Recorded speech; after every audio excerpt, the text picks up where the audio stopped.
On enchaîne sur du sport, focus sur le VTT de descente, une pratique spectaculaire en manque de visibilité au Fénois. Plus aucune compétition n'est organisée localement depuis près de 10 ans. La discipline continue de vivre grâce à une poignée de passionnés comme Temari Buyard.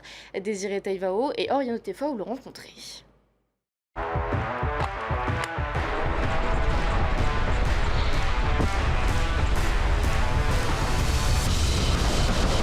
À défaut d'une piste officielle pour s'adonner à leur passion, les amateurs de VTT de descente se retrouvent sur ce terrain privé situé sur les hauteurs de Pape-Été. Mais avant de pouvoir s'offrir sa dose d'adrénaline, il faut déblayer et débrousser.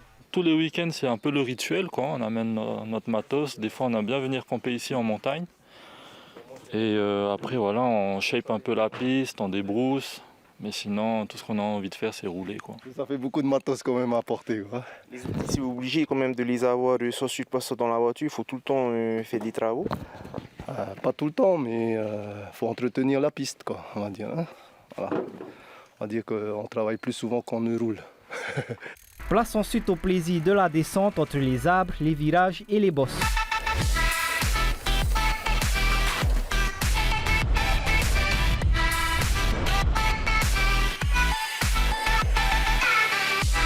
Si des courses de VTT cross-country se tiennent régulièrement, les épreuves de VTT de descente n'ont plus été organisées au Fénois depuis une dizaine d'années. Principal frein, l'accessibilité aux pistes. On n'a pas vraiment d'endroit vraiment officiel pour pouvoir rouler. À chaque fois, il faut des autorisations, soit d'une résidence, soit du propriétaire terrien. Et ça freine beaucoup en fait. Ça demande beaucoup de logistique.